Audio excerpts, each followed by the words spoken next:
Correct. Would you raise your right hand, please? We're going to put you under oath. Do you solemnly swear or affirm that your testimony here today is the truth, the whole truth, and nothing but the truth? That is correct. Thank you, sir. Real quick, and thank you for being here. Since the beginning, I will tell you, Mr. Rogers, now that you're here under oath and in front of us, your law firm was very unwilling to cooperate with us.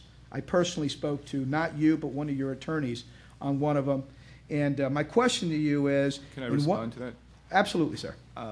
For the record, I would like to establish that I have had dialogue with Mr. Bond on several occasions, and that I have written to your office as well, and I have left an outstanding offer to be available to speak with you. And again, after second notices, I have copies of our correspondence back and forth to you, and this is a message for you. I'll ask you the question, and I'm going to make a statement.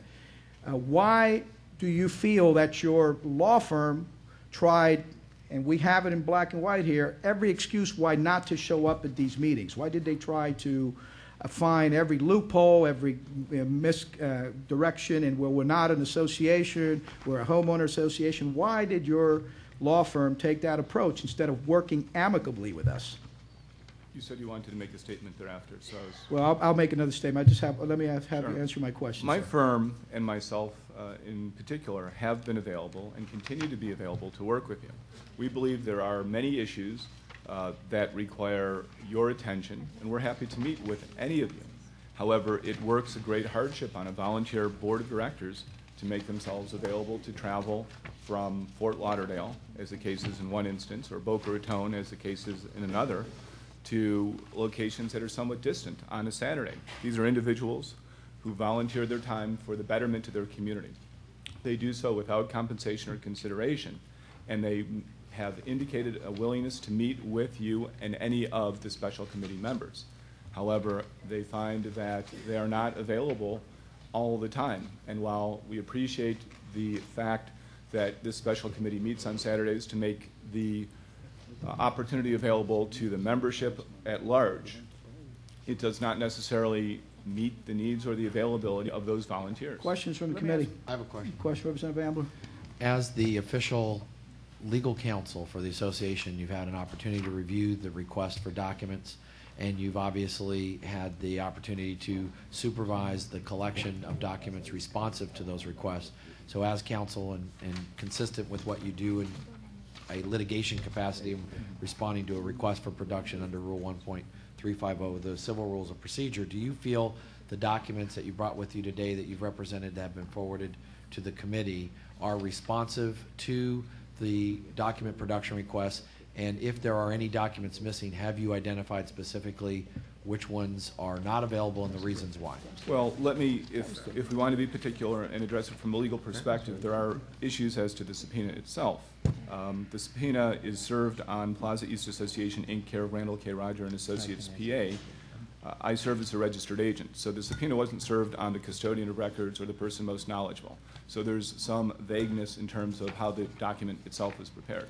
Nonetheless, and in the spirit of cooperation, they've sent the registered agent because presumably a reading of this document would suggest that is the appropriate entity, because there is no corporation. There are officers and the directors. So cooperation and compliance was forwarded and provided by my presence here, notwithstanding the deficiency with the notification. Secondly, on top of that, I'd like to point out that the documentation requested in here is in limited part an interrogatory. It's not a subpoena, a ducus tecum, so that creates a bit of an issue as well as to the map deliveries. Conscientious. We counsel our clients to obey and adhere to the law. Our clients do so. And when they don't, and we're aware of it, we address that situation. So I believe that we always handle matters appropriately. To suggest that we don't, I think, is inappropriate. Now, I speak like an attorney. What I just wanted to point out for counsel is that I respect the fact that and your position as legal counsel is to point out a deficiency in a request for production of documents. Sometimes, and I've seen that in the committee's request, they mix interrogatories, which for everyone's benefit are questions, not necessarily requests for documents, but they're questions that beg for an answer in writing, as opposed to actually going to a request for a document in existence. Having said that, it would be helpful that when you get a request like that, and even if it is a mixed bag of interrogatories and requests for production, that if you have questions about what the committee is intending to request, for example, doubtful accounts, it would be simple enough to get on the phone with Nathan Bond and or the committee and or put it in writing and say, we would like to comply with your request. We are uncertain as to what you're requesting on this. Do you mean this or do you mean that? And it would assist the process if we had clarity from questions like that on perhaps nebulous or vague requests, just like we would resolve objections in any other document production request to get a ruling. I genuinely appreciate your comment. And so the appearance is not that I'm here to obfuscate. I did contact Jeremiah Hawks and left a message, which I understood to be general counsel, for that question and did not receive a return call. So I did try to address that. For the record, since we've been working this case for a while, that was after the second attempt to try to that get was some. after the subpoena was served to discuss the Again, language of the subpoena. Representative, you understand, you're an attorney, sir. Right. My point here is that it shouldn't have to get to the subpoena.